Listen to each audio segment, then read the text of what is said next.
ದೊಡ್ಡ ಮನೆ ಕುಟುಂಬಕ್ಕೂ ಮತ್ತೆ ತೂಗುದೀಪ ಕುಟುಂಬಕ್ಕೂ ಏನಾದರೂ ಹಗ್ಗ ಜಗ್ಗಾಟ ಆ ಥರ ಏನಾದರೂ ಇತ್ತಾ ಸರ್? ಸುಳ್ಳು.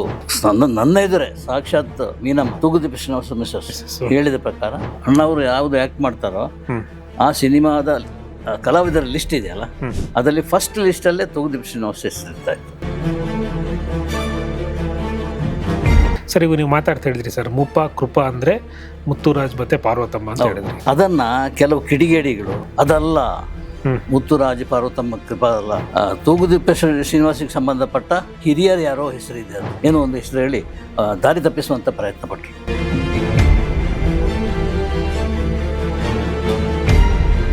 ಇದೆಲ್ಲ ಇಷ್ಟೆಲ್ಲ ಚೆನ್ನಾಗಿದ್ದಾಗ ಅವ್ರ ಮಧ್ಯೆ ಏನಾದರೂ ಒಂದು ಕಿತ್ತಾಟ ಇತ್ತ ಸರ್? ಪುನೀತ್ ರಾಜ್ಕುಮಾರ್ ದರ್ಶನ್ ಅವ್ರ ಮಧ್ಯೆ ಅಂಥದ್ದೇನಿಲ್ಲದಿದ್ರೂ ಕೂಡ ಒಳಗೊಳಗೇ ಒಂದು ದರ್ಶನಿಗೆ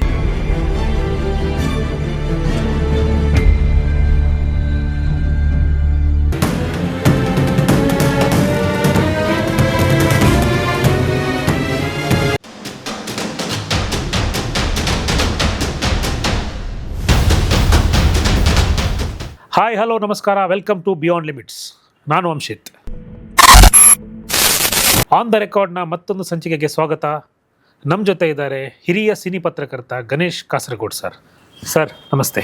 ನಮಸ್ತೆ ಸರ್. ಇಂಡಸ್ಟ್ರಿಯಲ್ಲಿ ಒಂದು ದೊಡ್ಡ ಕುಟುಂಬ ಅಂದರೆ ದೊಡ್ಡ ಮನೆ. ಎಸ್, ಖಂಡಿತ. ದೊಡ್ಡ ಮನೆ ಕುಟುಂಬಕ್ಕೂ ಮತ್ತು ತೂಗುದೀಪ ಕುಟುಂಬಕ್ಕೂ ಏನಾದರೂ ಹಗ್ಗ ಜಗ್ಗಾಟ ಆ ಥರ ಏನಾದರೂ ಇತ್ತಾ ಸರ್? ಇಲ್ಲ, ನನಗೆ ತಿಳಿದ ಮಟ್ಟಿಗೆ ಹಗ್ಗ ಜಗ್ಗಾಟ ಅಂತ ಸ್ಪಷ್ಟವಾಗಿ ಹೇಳಲಿಕ್ಕೆ ಅಂಥದ್ದೇನಿಲ್ಲ. ಅವರು ಒಂದೇ ಕುಟುಂಬ ಥರ ಇದ್ದವರು.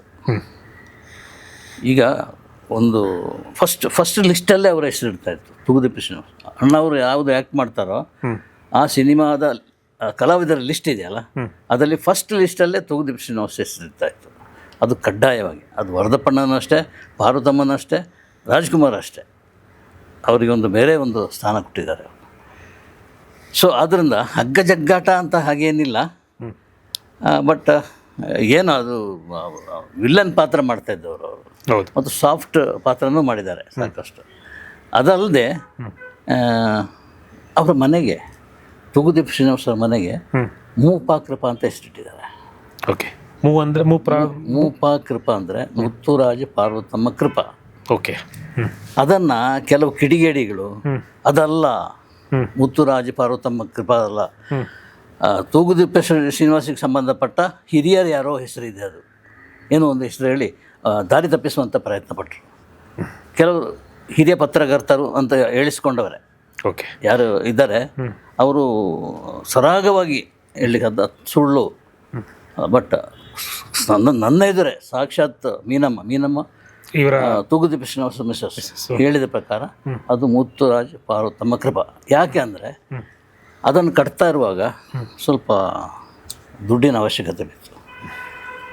ಹೇಳಲಿಲ್ಲ, ಪಾರ್ವತಮ್ಮ ಹತ್ರ ಮೀನಮ್ಮ ಹೇಳಲಿಲ್ಲ, ಕಮ್ಮಿ ಬಿದ್ದಿದೆ ಸ್ವಲ್ಪ ಕೊಡಿ ಅಂತ, ಹಾಗೇನು ಕೇಳಲಿಲ್ಲ. ಪಾರ್ವತಮ್ಮನಿಗೆ ಅದು ಆ ಮನಸ್ಸು ರೀಡ್ ಮಾಡ್ತಾರೆ ಅವರು. ತುಂಬ ಆತ್ಮೀಯ, ಹೃದಯಕ್ಕೆ ಸಂಬಂಧಪಟ್ಟದ್ದು, ತುಂಬ ಹತ್ತಿರದವರಿದ್ದರೆ ಅದು ಅವರ ಗೊಂದಲ, ಅವರ ಸಮಸ್ಯೆಯನ್ನು ಅರ್ಥ ಮಾಡ್ಕೊಳ್ತಾರೆ. ಸೊ ಪಾರ್ವತಮ್ಮ ತಾವಾಗಿ ಒಂದಷ್ಟು ಅಮೌಂಟು ಕೊಟ್ಟಿರು. ಅದು ಬಿಲ್ಡಿಂಗ್ ಕನ್ಸ್ಟ್ರಕ್ಷನ್ ಇದೆಲ್ಲ ಆಯಿತು. ಆಮೇಲೆ ಫ್ಲೋರಿಂಗ್ ಸಮಸ್ಯೆ ಆಯಿತು. ಇದು ದರ್ಶನ್ ನನ್ನ ಹತ್ರ ಹೇಳಿದ್ದು. ಓಕೆ. ಫ್ಲೋರಿಂಗ್ ಸಮಸ್ಯೆ ಆಯಿತು. ಆದಾಗ ತೂಗುದೀಪ ಶ್ರೀನಿವಾಸ ತುಂಬ ಆತ್ಮೀಯ ಗೆಳೆಯ ಅಂಬರೀಷ್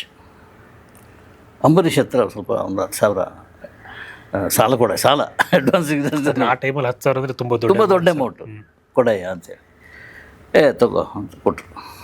ಸೊ ಇವತ್ತಿಗೂ ಕೂಡ ಆ ಫ್ಲೋರಿಂಗ್, ಅದೇ ಫ್ಲೋರಿಂಗ್ ಚೇಂಜ್ ಮಾಡಲಿಲ್ಲ. ಮೈಸೂರಿನಲ್ಲಿರೋ ಮನೆ, ಮೂಪಾ ಕೃಪಾದಲ್ಲಿರುವ ಆ ಫ್ಲೋರಿಂಗ್ ಇದೆಯಲ್ಲ, ಅದು ಅಂಬರೀಷ್ ಕೊಟ್ಟ ದುಡ್ಡಿನಲ್ಲಿ ಹಾಕಿದ. ಯಾಕೆಂದರೆ ಅಂಬರೀಷ್ ನೆನಪಿಗೆ ಇರಲಿ ಅಂತ ಉಟ್ಕೊಳ್ತದೆ. ಅದೇನು ತೆಗೆದು ಕಿತ್ತಾಕೋದು ದೊಡ್ಡ ವಿಷಯ ಅಲ್ಲ ಈ ಪರಿಸ್ಥಿತಿಯಲ್ಲಿ. ಯಾರು ದರ್ಶನ್ ಅವರ ಸ್ಟಾರ್ ಇಮೇಜ್ ಎಲ್ಲ ಬಂದಮೇಲೆ ಅದನ್ನೇನು ಇಡೀ ಬಿಲ್ಡಿಂಗನ್ನೇ ಹೊಡೆದಾಕ್ಬೋದು, ಅದೆಲ್ಲ ಮಾಡಲಿಕ್ಕೆ ಹೋಗಿಲ್ಲ, ಅದನ್ನು ಹಾಗೆ ಇಟ್ಟಿದ್ದಾರೆ. ಆಮೇಲೆ ಒಂದು ದಿವಸ ಕೇಳಿದಂತೆ, ನೋಡೇ ನಾನು ಸ್ವಲ್ಪ ದುಡ್ಡು ಸಾಲ ತೊಗೊಂಡಿದ್ದೆ, ಯಾವತ್ತೋ ಸಾಲ ತೊಗೊಂಡಿದ್ದೆ. ಅಂದರೆ ಇವರು ತೂಗುದೀಪ್ ಅವರು ಅಂಬರೀಷ್ ಅವರಿಗೆ ತೊಗೊಂಡಿದ್ದೆ, ಆ ದುಡ್ಡು ತಗೋ ಅಂತೇಳಿ. ಅದು ಗೊತ್ತಲ್ಲ ಅಂಬರೀಷ್ ಭಾಷೆ. ಹೌದು.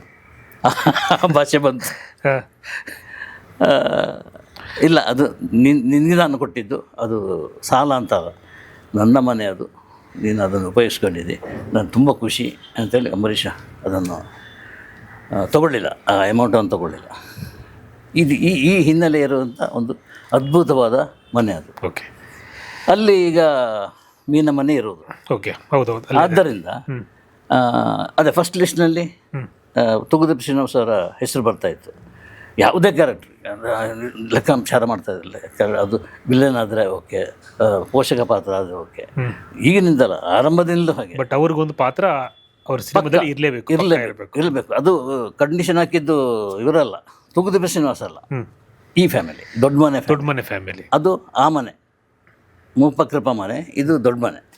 ಅಂಥ ಬಾಂಧವ್ಯ ಅವರಲ್ಲಿತ್ತು. ಸರ್, ಇವು ನೀವು ಮಾತಾಡ್ತಾ ಹೇಳಿದ್ರಿ ಸರ್, ಮೂಪ ಕೃಪಾ ಅಂದರೆ ಮುತ್ತುರಾಜ್ ಮತ್ತು ಪಾರ್ವತಮ್ಮ ಅಂತ ಹೇಳಿದ್ರಿ. ಬಟ್ ಅದನ್ನು ಯಾರೋ ಕಿಡಿಗೇಡಿಗಳು ಬೇಕು ಅಂತ ಬೇರೆ ಬೇರೆ ಹೌದು ಇದು ಮಾಡೋಕ್ಕೆ ಟ್ರೈ ಅದು ಅಗತ್ಯನೇ ಇಲ್ಲ. ಹಾಂ, ಹೌದು. ಯಾಕಂದರೆ ಸುಮಾರು ತೂಗುದೀಪ ಶ್ರೀನಿವಾಸಿಗೆ ಕಿಡ್ನಿ ಫೇಲಿಯರ್ ಆದಾಗ ಆ ಹೊತ್ತಿನಲ್ಲಿ ನಾವೊಂದು ಕರ್ಮವೀರದಲ್ಲಿ ಕವರ್ ಸ್ಟೋರಿ ಮಾಡಿದ್ವಿ, ಡೀಟೈಲ್ ಆಗಿ ಏನೇನಾಯಿತು ಏನದು ಅದನ್ನು ಅವರು ಹೇಳಿದ್ದು, ಮೀನಮ್ಮ ಹೇಳಿದ್ದು, ಏನು ಹೇಳಿದ್ದನ್ನು ಆ್ಯಸಿಟೀಸ್ ನಾವು ಹಾಕಿದ್ವಿ, ಫೋಟೋ ಸಮೇತ. ಅದರಲ್ಲಿ ಸ್ಪಷ್ಟವಾಗಿ ಹೇಳಿದರೆ ಅಕ್ಷರಗಳೆಲ್ಲ ಇದೆ ಈ ಥರ ಅಂತ. ಅಂದರೆ ಈ ಎರಡು ಫ್ಯಾಮಿಲಿಗಳ ನಡುವೆ ಏನೋ ಒಂದು ಬಿರುಕು ಬರೆಸ್ಬೇಕು ಅಂತ ಉದ್ದೇಶಪೂರ್ವಕವಾಗಿ ಕಿಡಿಗೇಡಿಗಳು ಮೂಪ ಕೃಪಾ ಅಂದರೆ ಬೇರೆ ಥರ ಆ ಥರ ಈ ಥರ ಮಾತಾಡೋಕ್ಕೆ ಪ್ರಯತ್ನ ಮಾಡ್ತಾರೆ. ಅಂಥ ಒಂದು ಕೆಟ್ಟ ಮನಸ್ಸಿನ ಪರಿಸ್ಥಿತಿ ಇರುವಂತಹ ಹುಳುಗಳು ಇಲ್ಲಿ ಕನ್ನಡ ಚಿತ್ರರಂಗದಲ್ಲಿ ಇದೆ. ಅವರು ತುಂಬ ಹಿರಿಯ ಜರ್ನಲಿಸ್ಟ್ ಅಂತ ಹೇಳ್ಕೊಳ್ತಾರೆ, ಏನಲ್ಲ, ಜರ್ನಲಿಸ್ಟ್ ಅಲ್ಲ ಆತ ಹೆಸರುಬೇಡ ಇಲ್ಲಿ, ಆತ ಜರ್ನಲಿಸ್ಟ್ ಅಲ್ಲ. ಇಲ್ಲಿಂದ ಅಲ್ಲಿಗೆ ಹೋಗಿ ಚಾಡಿ ಹೇಳೋದು, ಅಲ್ಲಿಂದ ಇಲ್ಲಿಗೆ ಬಂದು ಚಾಡಿ ಹೇಳೋದು, ಸಂಬಂಧ ಕೆಡಿಸೋದು, ಇದಷ್ಟೇ ಅವರ ಕೆಲಸ. ಅದು ಬೇಕಾಗಿ ಇನ್ನೊಂದು ನಮ್ಮ ಶೈಲಶ್ರೀ ಇದ್ದಾರಲ್ಲ, ಹೌದು, ಶೈಲಶ್ರೀ ಸುದರ್ಶನ್, ಅವರಿಗೆ ಕ್ಯಾನ್ಸರ್ ಆಗಿದೆ ಅಂತೇಳಿ ಜೋರಾಗಿ ಟಾಮ್ ಹೊಡೆದಿದ್ದಿದೆ ಮನುಷ್ಯ. ಇವನಿಗೆ ಇದೇ ಕೆಲಸ, ಓಕೆ, ಬೇರೆ ಏನು ಕೆಲಸ ಇಲ್ಲದೆ ಇರೋದನ್ನ ಏನೋ ಒಂದು ಶಿಷ್ಯ ಮಾಡಿಕೊಂಡು ಇಷ್ಟಪಡ್ರಿ. ನಾನು ಹಿರಿಯ ಪತ್ರಕರ್ತ ಅಲ್ಲವೇ ಅಲ್ಲ, ಪತ್ರ ಲೆಟ್ರ್ ಬರಿಬೋದು ಯಾರಿಗೂ, ಅಷ್ಟೇ ಹೊರತು ಪತ್ರಕರ್ತನಾಗಲಿಕ್ಕೆ ಅಯೋಗ್ಯ ಆತ. ಇಂಥ ಜನಗಳ ಮಧ್ಯೆ ಅದೊಂದು ಹಗ್ಗ ಜಗ್ಗಾಟ ಅಂತ ಬಂದಿರ್ಬೋದು. ಮೀನಮ್ಮ ಮತ್ತು ಪಾರ್ವತಮ್ಮ ಅವ್ರದ್ದು ಅದ್ಭುತವಾದ ಸ್ನೇಹ, ಅದನ್ನು ಸಿಸ್ಟರ್ಲಿ ಲವ್ವ ಅಥವಾ ಫ್ರೆಂಡ್ಶಿಪ್ ಅವ್ರದ್ದು ಅಂತ ಹೇಳಲಿಕ್ಕಾಗಲ್ಲ. ಒಂದೇ ಕುಟುಂಬದ ಥರ, ಒಂದೇ ಕುಟುಂಬದ ಹೆಣ್ಮಕ್ಳ ಥರ ಅವರು ಪರಸ್ಪರ ಅರ್ಥ ಮಾಡಿಕೊಂಡು ಜೀವನ ಮಾಡಿದವರು ಅವರಿಬ್ಬರು. ಇವರು ಮೀನಮ್ಮ ಮತ್ತು ಪಾರ್ವತಮ್ಮ ಇಬ್ಬರು ಕೂಡ ಅಷ್ಟೇ. ಇವರಿಗೆ ಏನೇ ತೊಂದರೆ ಬಂದರೂ ಎದ್ದು ನಿಲ್ಲೋದು ಪಾರ್ವತಮ್ಮ ಫಸ್ಟ್. ಆ ತೊಂದರೆ ಏನು ಆಗ ಹೇಳಿದಾಗೆ ಸ್ಪಷ್ಟವಾಗಿ ಹೇಳಲ್ಲ ಮೀನಮ್ಮ, ಬಟ್ ಇವ್ರಿಗೆ ಅರ್ಥ ಆಗುತ್ತೆ. ಇವ್ರೇನೋ ಅವ್ರ ಮುಖಭಾವ ನೋಡಿದ ತಕ್ಷಣ ಇವ್ರಿಗೆ ಅರ್ಥ ಆಗ್ಬಿಡುತ್ತೆ ಏನೋ ಸಮಸ್ಯೆ ಇದೆ ಅಂತ. ಪರ್ಟಿಕ್ಯುಲರ್ ಆಗಿ ಸಮಸ್ಯೆ ಯಾವುದು ಅಂತ ಗೊತ್ತಿರಲ್ಲ, ಬಟ್ ಸಮಸ್ಯೆ ಇದೆ ಅಂತ ಗೊತ್ತಾಗುತ್ತೆ. ಅದನ್ನೆಲ್ಲ ಕೇಳುವ ರೀತಿಯಲ್ಲಿ ಕೇಳ್ತಾರೆ, ಅದನ್ನು ಸಾಲ್ವ್ ಮಾಡಲಿಕ್ಕೆ ಪ್ರಯತ್ನ. ಏನಿಲ್ಲ, ಬೇರೆ ಯಾವುದೂ ಇಲ್ಲ, ಆರೋಗ್ಯಕ್ಕೆ ಸಂಬಂಧಪಟ್ಟಿದ್ದಾಗಲಿ ಅಥವಾ ಫೈನಾನ್ಷಿಯಲ್ ವಿಷಯ ಆಗಲಿ, ಇಂಥದ್ದು ಮಾತ್ರ ಅಲ್ಲಿ ನಡೀತಾ ಇರೋದು. ಸೊ ಈಗ ಮೀನಮ್ಮ ಇದ್ದಾರಲ್ಲ, ಅವರ ಬದುಕು ನಿಂತಿರೋದು ಒಂದೇ ಒಂದು ಕಿಡ್ನಿಯಲ್ಲಿ. ಹೌದು, ಸುಮಾರು 30-35 ವರ್ಷದಿಂದ ಒಂದು ಕಿಡ್ನಿಯಲ್ಲಿ ಅವರು ಬದುಕು ನಡೆಸ್ತಾ ಇದ್ದಾರೆ. ಆರೋಗ್ಯವಾಗಿದ್ದಾರೆ, ಮಾನಸಿಕವಾಗಿಯೂ ದೈಹಿಕವಾಗಿ ಆರೋಗ್ಯವಾಗಿದ್ದಾರೆ. ಈಗ ವಯಸ್ಸಿನ ಕಾರಣಕ್ಕೆ ಸ್ವಲ್ಪ ನಡೆಯುವಾಗ ಎಡವಟ್ಟಾಗೋದು ಇದೆಲ್ಲ ಇದೆ. ಆಮೇಲೆ ಗೊತ್ತಲ್ಲ, ಮಗ ಜೈಲಲ್ಲಿ ಕೂತ್ಕೊಂಡಿರೋದು, ಆ ನೋವು, ಅದರಿಂದ ನೋವು ಒಬ್ಬ ತಾಯಿಗೆ ಬೇರೆ ಯಾವುದೂ ಬೇಕಾಗಿಲ್ಲ. ಒಂದು ನೋವು, ಅದು ತಲೆಗೆ ಮಿದುಳಿಗೆ ಮೊಳೆ ಹಾಕಿದಾಗೆ ಅಂಥ ನೋವು ಅದು. ಸೊ ಒಂದು ಇವರಿಗೆ ತೂಗುದೀಪ ಶ್ರೀನಿವಾಸ್ ಅವರಿಗೆ ಯಾವುದೋ ಶೂಟಿಂಗ್ ಹೋಗಿ ಬಂದಾಗ ಸಿಕ್ಕಾಪಟ್ಟೆ ಜ್ವರ ಬಂದಾಗ ಅಲ್ಲಿಂದ ಶುರು ಅದು ಟೆಸ್ಟ್ ಮಾಡಿಸಿದಾಗ ಕಿಡ್ನಿದು ಪ್ರಾಬ್ಲಮ್ ಇದೆ ಅಂಥೇಳಿ ಅದಕ್ಕೆ ಬೇಕಾದ ಸಂಬಂಧಪಟ್ಟ ಔಷಧಿ ಅದೆಲ್ಲ ಕೊಡ್ತಾ ಹೋದರು. ಬಟ್ ಟ್ರಾನ್ಸ್ಪ್ಲಾಂಟೇಷನ್ ಮಾಡಿದರೆ ಒಳ್ಳೆಯದು ಅಂತೇಳಿ ಯಾರು ಸಲಹೆ ಕೊಟ್ಟರು. ಸೊ ಯಾರ್ದು ಅಂತೇಳಿದಾಗ ಆಯ್ಕೆ ಮಾಡ್ಕೊಂಡಿದ್ದು ಇವ್ರದ್ದು ಸೆಟ್ ಆಗಿತ್ತು, ಮೀನಮ್ಮಂದು. ಸೊ ಒಂದು ಕಿಡ್ನಿ ದಾನ ಮಾಡಿದ್ರು. ಯಾವತ್ತಿದ್ದರೂ ಕೂಡ ಅವರು ಇವರೇ ಇವರು ಅರ್ಧಾಂಗಿ ಅಂತೇಳಿ ಹೇಳಿದ್ಮೇಲೆ. ಸೊ ಕಿಡ್ನಿಯಲ್ಲಿ, ಬಟ್ ಅದು ಫೇಲಿಯರ್ ಆಯಿತು. ಫೇಲಿಯರ್ ಅಂದರೆ ಸಕ್ಸಸ್, ಆಪರೇಷನ್ ಸಕ್ಸಸ್ ಆಯಿತು, ಬಟ್ ತುಂಬ ಸಮಯ ತೂಗುದೀಪ ಅಂತ ಬಾಳಲಿಲ್ಲ. ಸೊ ಮಧ್ಯದಲ್ಲಿ ಹೊರಟೋದು. ಹಾಗೆ ಕೊಟ್ಟ ಒಂದು ಇದು ವೇಸ್ಟ್ ಆಯಿತು. ಒಂದು ಕಿಡ್ನಿಯಲ್ಲಿ ಅವರು ಈಗ ಜೀವನ ಮಾಡ್ತಾ ಇದ್ದಾರೆ. ಇವರಿಗೆ ಕಿಡ್ನಿ ಫೇಲ್ಯೂರ್ ಆಯ್ತಲ್ಲ ಸರ್ ತೂಗುದೀಪ ಶ್ರೀನಿವಾಸ್ ಅವರಿಗೆ, ಅವಾಗ ಪಾರ್ವತಮ್ಮನವ್ರು ಮಾಡಿದ ಸಹಾಯ ಏನಿದೆ ಸರ್? ಯಾವ ಥರ ಮಾಡಿ? ತುಂಬ ಅಂದರೆ ಇದು ಸಣ್ಣ ಪುಟ್ಟ ಆಪ್ರೇಷನ್ ಆದರೆ ದೊಡ್ಡ ವಿಷಯ ಅಲ್ಲ, ಹಣದ ವಹಿವಾಟು ಇದಲ್ಲ. ಇದು ಟ್ರಾನ್ಸ್ಪ್ಲಾಂಟೇಷನ್ಗೆ ಲಕ್ಷ ಕಟ್ಟಬೇಕಾಗುತ್ತೆ ಅದು. ಆ ದುಡ್ಡನ್ನು ವ್ಯವಸ್ಥೆ ಮಾಡಿದ್ದು ಪಾರ್ವತಮ್ಮ, ಕೇಳದೆ, ಮೀನಮ್ಮ ಕೇಳದೆ ವ್ಯವಸ್ಥೆ ಮಾಡಿದ್ದವರೇ. ನೀನು ಇದಕ್ಕೆ ಆಪ್ರೇಷನ್ಗೆ ಸಂಬಂಧಪಟ್ಟು ಟ್ರಾನ್ಸ್ಪ್ಲಾಂಟೇಷನ್ ಸಂಬಂಧಪಟ್ಟು ಏನೂ ಯೋಚನೆ ಮಾಡಬೇಡ, ಅದಕ್ಕೆ ಎಷ್ಟು ಖರ್ಚಾಗುತ್ತೋ ಅದೆಲ್ಲ ನಾನು ನೋಡ್ಕೊಳ್ತೇನೆ ಅಂತೇಳಿ ದುಡ್ಡು ಫ್ಲೋ ಆಗಿ ಕೊಟ್ಟಿದ್ದು ಪಾರ್ವತಮ್ಮ. ಸೊ ಆ ಕಾರಣಕ್ಕೆ ಅವರು ಆಲ್ಮೋಸ್ಟ್ ಅವರು ಅಕ್ಕ ತಂಗಿಯರಾಗೆ ಬಾಳಿದವರು ಇಬ್ಬರು ಒಂದೇ. ಇವತ್ತಿಗೂ ಅಷ್ಟೇ ಪಾರ್ವತಮ್ಮನವರು ಇವತ್ತಿಗೂ ನೆನಪು ಮಾಡಿದ ದಿನ ಇಲ್ಲ, ಪ್ರತಿದಿನ ನೆನಪಿಸ್ಕೊಳ್ತಾರೆ. ಮೀನಮ್ಮ ನೀಳ ಕೂದಲಿದೆಯಲ್ಲ ಸರ್, ಅದರ ರಹಸ್ಯ ಏನು? ಅವ್ರು ಬಾಬ್ ಕಟ್ ಮಾಡಿಸ್ಕೊಂಡಿದ್ದು ಯಾಕೆ? ಚೆನ್ನಾಗಿದೆ ಅದು ಸ್ಟೋರಿ. ಯಾವುದಂದರೆ ಯಾವುದೊಂದು ಸಿನಿಮಾ ಶೂಟಿಂಗ್, ನಮ್ಮ ಕವಿರಾಜ್ ಸಿನಿಮಾದ ಮದುವೆಗೆ ಸಂಬಂಧಪಟ್ಟ ಏನೋ ಟೈಟ್ಲ್ ಇದೆ ಅದು. ಆ ಶೂಟಿಂಗ್ ನಾನು ಹೋಗಿದ್ದೆ ಯಾಕೆಂದರೆ ನಾನು ದರ್ಶನ್ ಬಗ್ಗೆ ಒಂದು ಪುಸ್ತಕ ಬರೆದಿದ್ದಲ್ಲ, ಅಂತರಂಗ ಬಹಿರಂಗ ದರ್ಶನ. ಅದರ ಬಿಡುಗಡೆಗೆ ಆಹ್ವಾನ ಇನ್ವೈಟ್ ಮಾಡಲಿಕ್ಕೆ ಓದು ಯಾರ ಹತ್ರ, ನಮ್ಮ ಮೀನಮ್ಮನ ಹತ್ರ. ಆ ಶೂಟಿಂಗ್ ಯೂನಿಟ್ನಲ್ಲಿ ಕೂತ್ಕೊಂಡಿದ್ರು. ಹಾಗೆ ಕ್ಯಾಶುವಲ್ ಆಗಿ ಮಾತಾಡ್ತಾ ನಾನೇನು ಕೇಳಲೂ ಇಲ್ಲ, ಏನು ಒಪ್ಪಿದ್ರು, ಇದು ಯಾವುದು ಇನಾಗ್ರೇಷನ್ಗೆ ಒಪ್ಪಿದ್ರು. ಬಟ್ ಕೂದಲ ಬಗ್ಗೆ ನಾನೇನು ಕೇಳಲಿಲ್ಲ. ಹೀಗೆ ಮಾತಾಡ್ತಾ ನಿಮಗೆ ಗೊತ್ತಿದೆಯಾ ಒಂದು ವಿಷಯ ಏನಂದರೆ, ನನ್ನ ಕೂದಲು ತುಂಬ ಉದ್ದ ಇತ್ತು, ನೀಳಕೇಶ ರಾಶಿ, ಅದು ತುಂಬ ಅವರಿಗೆ ಭಾರಿ ಇಷ್ಟ. ತೂಗುದೀಪ ಶ್ರೀನಿವಾಸ್ ಸರಿ ತುಂಬ ಇಷ್ಟ. ಅಲ್ಲೆಲ್ಲಾದರೂ ಶೂಟಿಂಗಿಗೆ ಹೋದಾಗ ವಾಪಸ್ ಬರುವಾಗ ಮೈಸೂರು ಮಲ್ಲಿಗೆ ತೊಗೊಂಡು ಬರ್ತಾಯಿದ್ರು. ಮೈಸೂರು ಮಲ್ಲಿಗೆ ಅವರಾಗೆ ಬಾಗಿಲು ತೆಗೆದು ಮೂಡಿಗೆ ಜಡೆ ಅಲ್ವಾ, ಅಲ್ಲಿ ಮೇಲೆ ಮೂಡಿಗೆ ಮಲ್ಲಿಗೆ ಹೂವನ್ನು ಮೂಡಿಸ್ತಾಯಿದ್ರು. ಈ ಮಾತು ಹೇಳುವಾಗ ಅವರ ಮುಖ ನೋಡಬೇಕಾಗಿತ್ತು. ಅಲ್ಲೇ ಇದ್ದರು, ಆ ಕಾಲದಲ್ಲೇ ಇದ್ದಾಗೆ ನನಗೆ ಭಾವನೆ ಆಯಿತು. ಅದು ಮಾತ್ರ ಮುಡಿಸೋದು ಮಾತ್ರ ಅಲ್ಲ, ಮುಡಿಸಿ ಹಾಗೆ ಒಂದು ಸಿನಿಮಾ ಶೈಲಿಯಲ್ಲಿ ನೀ ಮುಡಿದ ಮಲ್ಲಿಗೆ ಹೂವಿನ ಮಾಲೆ ಅಂತ ಹಾಡಾಡ್ತಾ ಇದ್ದಾರಂತ ತೂಗುದೀಪ ಶ್ರೀನಿವಾಸ್. ಹಾಡಾಡ್ತಾ ಇದ್ದಾರೆ. ಅದು ಈಗಲೂ ನನ್ನ ಕಿವಿಗೆ ಹೇಳ್ತಾ ಇದೆ ಅಂತ ಮೀನಮ್ಮ ಹೇಳ್ತಾ ಇದ್ದಾರೆ. ಸೊ ಏನಾಯ್ತಂದರೆ ಅವರು ತಿರ್ಕೊಂಬಿಟ್ರು ತೂಗುದೀಪ ಶ್ರೀನಿವಾಸ. ಅವರು ಇಷ್ಟಪಟ್ಟಂತಹ ಕೂದಲು, ನೀಳ ಕೂದಲು ಬೇಡ ಅಂತ ಒಂದು ತೀರ್ಮಾನಕ್ಕೆ ಅವರು ಬಂದರು. ಅವರೊಬ್ಬರೇ, ಯಾರ ಹತ್ರನೂ ವಿಚಾರಿಸಲಿಲ್ಲ, ಮಕ್ಕಳ ಹತ್ರ ಕೇಳಲಿಲ್ಲ, ಅಕ್ಕ ತಂಗಿ ಯಾರ ಹತ್ರನೂ ವಿಚಾರಿಸಲಿಲ್ಲ. ಸೀದಾ ಹೋಗಿ ಸಲ ನುಗ್ಗಿ ಬಾಬಾ ಕಟ್ ಮಾಡ್ಕೊಂಡು ನಾನು ಅವರಿಗೆ ಕೊಡುವಂಥ ಕಾಣಿಕೆ ಅದು ಅಂಥೇಳಿ ಈಗಲೂ ಇವತ್ತಿನ ತನಕ ಇದು ಮಾಡ್ಕೊಂಡ್ಬಂದಿದ್ದಾರೆ. ಇದು ಆ ಇನ್ಸಿಡೆಂಟ್ ನನಗೆ ಅದು ಯಾವುದೋ ಒಂದು ಕಥೆಯ ಒಂದು ಅಧ್ಯಾಯದಾಗೆ, ಒಂದು ಸಿನಿಮಾದ ಒಂದು ದೃಶ್ಯದಾಗೆ ಖಂಡಿಸ್ತದೆ ಅಂಥ ಸಂಬಂಧ ಅವ್ರದ್ದು. ಸರ್ ಇದೆಲ್ಲ ಹಿರಿಯರದಾಯಿತು ಸರ್, ಅಣ್ಣವರ ಕುಟುಂಬ, ತೂಗುದೀಪ ಶ್ರೀನಿವಾಸ್ ಅವ್ರ ಕುಟುಂಬದಾಯಿತು. ನೆಕ್ಸ್ಟ್ ಪೀಳಿಗೆ ಬರ್ತಾರೆ ಸರ್. ಒಂದು ಕಡೆ ದರ್ಶನ್ ತೂಗುದೀಪ, ಇನ್ನೊಂದು ಕಡೆ ಪುನೀತ್ ರಾಜ್ಕುಮಾರ್, ಶಿವಣ್ಣ.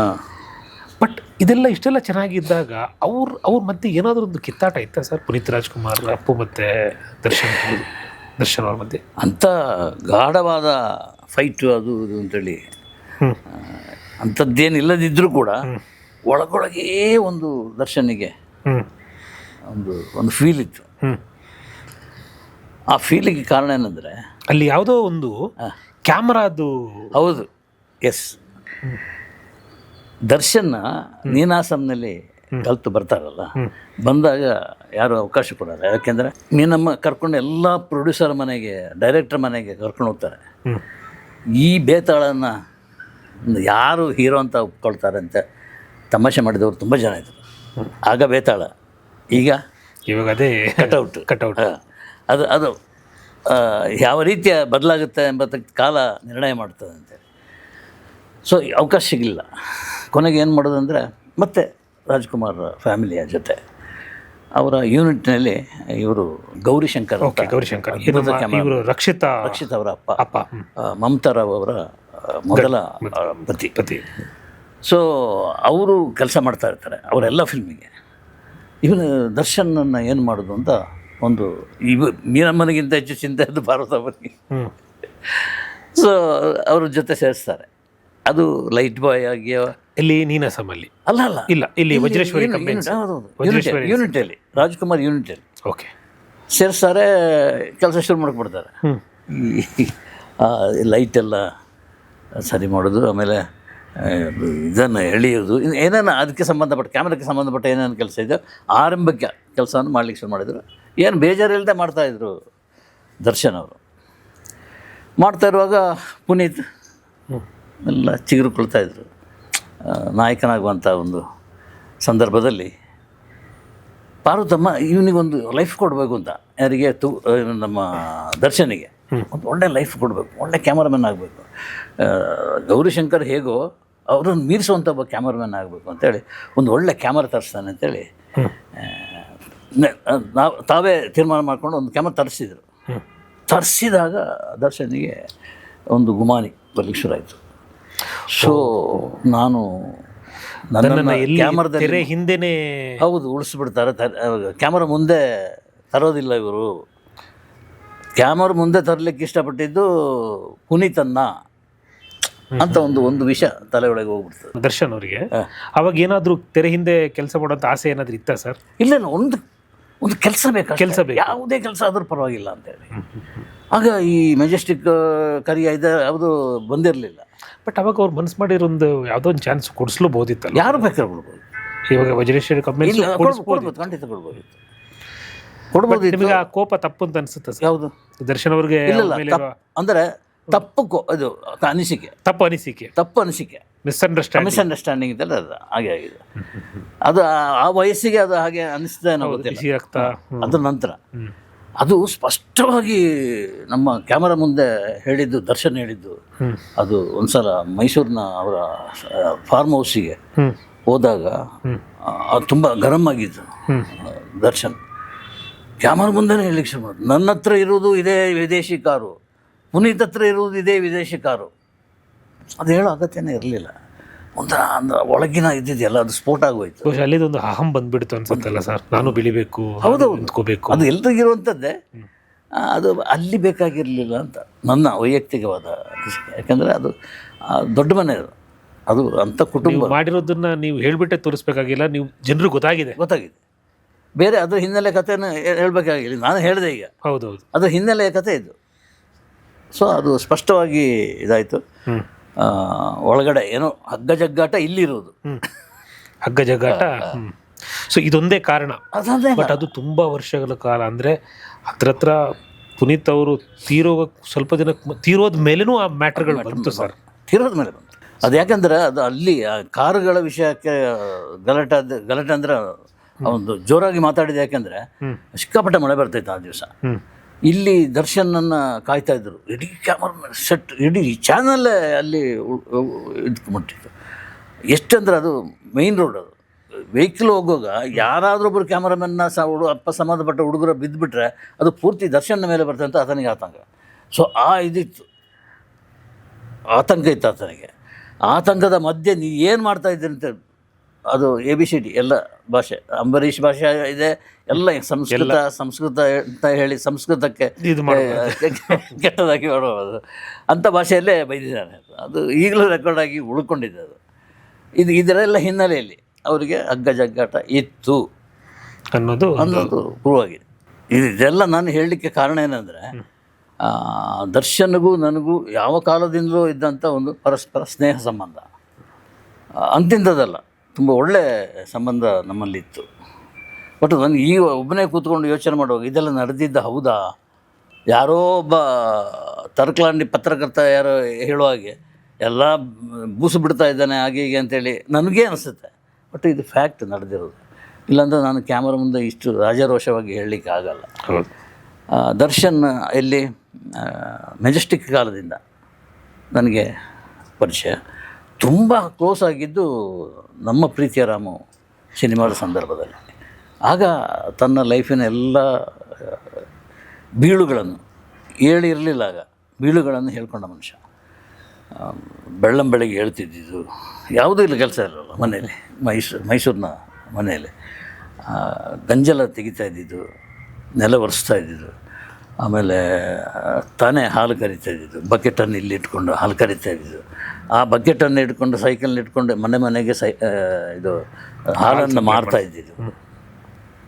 ಇದು ಸಾಮಾನ್ಯವಾಗಿ ಯಾವುದೋ ತುದಿಗೆ ಏರಿನಂಥ ಖ್ಯಾತಿಯಲ್ಲಿರುವಂಥ ನಟ ಹೇಳಲ್ಲ ತನ್ನ ಹಳೆ ಲೈಫನ್ನು, ಬಟ್ ದರ್ಶನ್ ಹೇಳ್ತಾರೆ, ಅದೊಂದು ವಿಶೇಷ ಅದು. ಆಮೇಲೆ ಒಂದು ಸಣ್ಣ ಗಾಡಿ ಇದ್ದಿದ್ದು ಲೂನಾ, ಅದರ ಹಿಂದೆ ಅಣಜಿ ನಾಗರಾಜ್ ಅವರು ಪರಮಾತ್ಮ ಗೆಳೆಯ ಕೂತ್ಕೊಳ್ಸಿ ಹೋಗೋದು, ಅದಕ್ಕೆ ಪೆಟ್ರೋಲ್ ಇಲ್ಲದಿರೋದು, ಇಳಿಜಾರಿನಲ್ಲಿ ಇಂಜಿನ್ ಆಫ್ ಮಾಡಿ ಹೋಗೋದು, ಇದೆಲ್ಲ. ಆಮೇಲೆ ಅದೇ ನಮ್ಮ ಪ್ರೀತಿ ರಾಮ ಸಿನಿಮಾಕ್ಕೆ ಶೋಗೆ ಕರೆದಿದ್ದ, ಹೋಗಿದ್ದೆ. ನೋಡಿದರೆ ಅದು ಫ್ರೆಶ್ ಶೋ ಅಲ್ಲ, ನನಗಾಗಿ ಮಾತ್ರ ವ್ಯವಸ್ಥೆಗೊಳಿಸಿದ ಒಂದು ಫಿಲ್ಮ್ ಶೋ.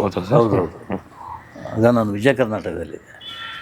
ಸೊ ನೋಡಿ ಬಂದಾಗ ನನಗೆ ಏನು ಹೇಳ್ಬೇಕು ಅಂತ ಗೊತ್ತಾಗಿಲ್ಲ, ಯಾಕಂದರೆ ನಾನು ಮಲಯಾಳ ಫಿಲ್ಮ್ ನೋಡಿದ್ದೆ, ಇದು ಅದಕ್ಕಿಂತ ಹೆಚ್ಚು ಪರಿಣಾಮಕಾರಿಯಾಗಿ ಅದ್ಭುತವಾಗಿ. ಅದಕ್ಕೆ ಕಣ್ಣಿನ ಕುರುಡನ ಇದು ಬರಲಿಕ್ಕೆ ಬೇಕಾಗಿ ಈ ಕಪ್ಪು ಇದೆಯಲ್ಲ ಅದನ್ನು ರೆಪ್ಪೆಯ ಮೇಲೆ ಮಾಡಿಕೊಂಡು ಟ್ರಯಲೆಲ್ಲ ನೋಡ್ಕೊಂಡಿದ್ದಾನೆ. ಅದು ಒಬ್ಬ ಕುರುಡ ಟ್ರೈನಲ್ಲಿ ಸಿಕ್ಕಿ ಅವನು ಹೋಗಿ ಬರುವಾಗ, ಮೈಸೂರಿಂದ ಬೆಂಗಳೂರು ಹೋಗಿ ಬರುವಾಗ ಒಬ್ಬ ಕುರುಡ ಪರ್ಮನೆಂಟ್ ಆಗಿದ್ದ, ಅವನು ಫಿನಿಶ್ ಮಾಡಿಕೊಂಡು ಹೇಗೆ ಅವನು ಕಣ್ಣನ್ನು ಮೂವ್ ಮಾಡ್ತಾನೆ ಅಂತೇಳಿ ಅದು ಕೂಡ ಡಾಕ್ಟ್ರ್ ಹೇಳಿ ಆಯಿತು, ಅಷ್ಟು ಹೆಚ್ಚು ಇನ್ನು ಕಂಟಿನ್ಯೂ ಮಾಡಿದರೆ ಕಣ್ಣೇ ಹೋಗ್ಬಿಡ್ತದೆ ಅಂತ ಅಷ್ಟು ಪ್ರಯತ್ನ ಪಟ್ಟಿದ್ದ. ಮತ್ತು ಅದು ನಾವು ನೋಡ್ತೀವಿ ಸಿನಿಮಾದಲ್ಲಿ, ಸ್ಕ್ರೀನಲ್ಲಿ ಕಾಣ್ತದೆ. ಹಾಗೆ ಹೋಗಿ ಅದನ್ನು ಬರೆದೆ, ಕುರುಡು ಚಿತ್ರೋದ್ಯಮಕ್ಕೆ ಕಣ್ಣು ಕೊಟ್ಟೆ ಮಾರಾಯ ಅಂಥೇಳಿ. Vijaya Karnataka front page item ಬರೆದೆ, ಹೊಡ್ಕೊಂಬಂದ ದರ್ಶನ ಹೊಡ್ಕೊಂಬಂದ. ಒಂದು ಸ್ವೀಟೆಲ್ಲ ಕೊಟ್ಟು ತುಂಬ ಖುಷಿ ಆಯಿತು. ನಾನು ಎಡಿಟರ್ ಹತ್ರ ಕರ್ಕೊಂಡೋದೆ, ವಿಶ್ವೇಶ್ವರ ಭಟ್, ಅಲ್ಲೂ ಹಾಗೆ ಅವರು ಇಷ್ಟು ಕೊಟ್ಟು ಬನ್ನಿ ಅಣ್ಣ ಹೊರಗೆ ಬನ್ನಿ ಅಂತ. ಒಂದು ಸಿಯಾರ ಸೆಕೆಂಡ್ ಹ್ಯಾಂಡ್ ಗಾಡಿ, ಟಾಟಾ ಸಿಯಾರನ್ನ ಟಾಟಾ ಸುಮೋನ ಯಾವುದೋ ಒಂದು ಪಕ್ಕ ಇದೆಲ್ಲ ಕರ್ಕೊಂಡ್ಬಂದು, ಇದು ನಾನು ಪರ್ಚೇಸ್ ಮಾಡಿದ್ದಣ್ಣ ನನ್ನ ಸ್ವಂತ ಸಂಪಾದನೆಯಲ್ಲಿ, ಸೆಕೆಂಡ್ ಹ್ಯಾಂಡ್ ಕಾರು, ಆ ಅಭಿಮಾನ ಇದೆಯಲ್ಲ, ಸ್ವಂತ ಸಂಪಾದನೆಯಲ್ಲಿ ಸೆಕೆಂಡ್ ಹ್ಯಾಂಡ್ ಗಾಡಿ ತೊಗೊಂಡಿದ್ದೇನೆ ಅಂತ ಹೇಳೋ ಸಂಭ್ರಮ ಅದು. ಆಮೇಲೆ ಈ ಎಷ್ಟು ಸಾಲು ಫಾರಿನ್ ವೆಹಿಕಲ್ ಇದು ಮಾಡಿದಾಗ ಇರಲಿಲ್ಲ, ಮಾಮೂಲಾಗೋಯ್ತು ಅಂತ ದರ್ಶನ್. ಆಮೇಲೆ ಇದು ಮೆಜೆಸ್ಟಿಕ್ ಸಿನಿಮಾಕ್ಕೆ ಸಂಬಂಧಪಟ್ಟ ಅದು ದುಡ್ಡು ಇದು ಕೊಟ್ಟಿಲ್ಲ, ಸಂಭಾವನೆ ಇಲ್ಲ ಅದರಲ್ಲಿ. ಮೆಜೆಸ್ಟಿಕ್ ಹೌದೌದು, ಸಂಭಾವನೆ ಇಲ್ಲದೆ ಆ್ಯಕ್ಟ್ ಮಾಡಿದ್ದು. ಸಂಭಾವನೆ ಏನು, ಒಟ್ಟು ಅವಕಾಶನೇ ಸಂಭಾವನೆ ಹೌದು ಅಂತ. ಆಮೇಲೆ ಕರಿಯ ಬಂತು, ಸೂಪರ್ ಹಿಟ್ ಆಯಿತು. ಮಧ್ಯದ ಕೆಲವು ಇದೆಲ್ಲ ಊಟ ಮಾಡುವಾಗ ತಟ್ಟೆ ಕ್ಯೂನಿಂದ ಈಚೆ ಎಳೆದಿದ್ದು, ಹೌದು, ಅದೆಲ್ಲ ಹೇಳ್ಕೊಂಡಿದ್ದಾನೆ ದರ್ಶನ್. ಈ ಬೇರೆ ಎಲ್ಲೂ ಹೇಳಲಿಲ್ಲ. ಇದು ನಾನು ಈಗ ಒಂದೊಂದು ಘಟನೆ ಹೇಳ್ತಾ ಇರೋದಿಲ್ಲ, ಯಾವುದೋ ಒಂದು ಪ್ರೆಸ್ ಮೀಟ್ನಲ್ಲಿ ಒಂದು ಘಟನೆ ಹೇಳಿರ್ತಾನೆ, ಇನ್ನೊಂದು ಪ್ರೆಸ್ ಮೀಟ್ನಲ್ಲಿ ಮತ್ತೊಂದು ಘಟನೆ, ಈ ಥರ ಅದನ್ನು ಪೋಣಿಸ್ಕೊಂಡು ನಾನೀಗ ಹೇಳ್ತಾ ಇರೋದಲ್ಲ. ಅಂದರೆ ಎಟ್ ಎ ಟೈಮ್ ಅದನ್ನೆಲ್ಲ ಹೇಳ್ತಾ ಹೋದಲ್ಲ ದರ್ಶನ್. ಕೆಲವೊಂದು ಅವರು ಹೌದು ರಮೇಶ್ ಕಾರ್ಯಕ್ರಮ ಇತ್ತಲ್ಲ, ವೀಕೆಂಡ್ ವಿತ್ ರಮೇಶ್, ಹೌದೌದು, ಅದರಲ್ಲಿ ಒಂದಷ್ಟು ನನ್ನ ಹತ್ರ ಏನು ಹೇಳಿದಾರೋ ಅದನ್ನು ವಿವರವಾಗಿ ಹೇಳಿದ್ದಾರೆ ಆ ಕಾರ್ಯಕ್ರಮದಲ್ಲಿ ದರ್ಶನ್. ಸೊ ಪಟ್ಟಪಾಡು ಇದೆಲ್ಲ. ಈಗ ಇನ್ನೊಂದು ಲೋಕ, ಇನ್ನೊಂದು ಫೀಲ್ಡ್ ನೋಡೋಕೆ ಏನಾಗುತ್ತೆ ಅಂತ ಅಲ್ವಾ. ಇಷ್ಟು ಇವತ್ತಿನ ಆನ್ ದಿ ರೆಕಾರ್ಡ್ ಆಗಿರುವಂಥದ್ದು ಕಾರ್ಯಕ್ರಮ. Thank you sir. Thank you. ಇದಾಗಿತ್ತು ಇವತ್ತಿನ ವಿಶೇಷ. ಮುಂದಿನ ಬಾರಿ ಇನ್ನೊಂದು ಸಬ್ಜೆಕ್ಟ್ನೊಂದಿಗೆ ನಿಮ್ಮ ಮುಂದೆ ಹಾಜರಾಗ್ತೀವಿ. ನಮಸ್ಕಾರ. ನಮಸ್ಕಾರ.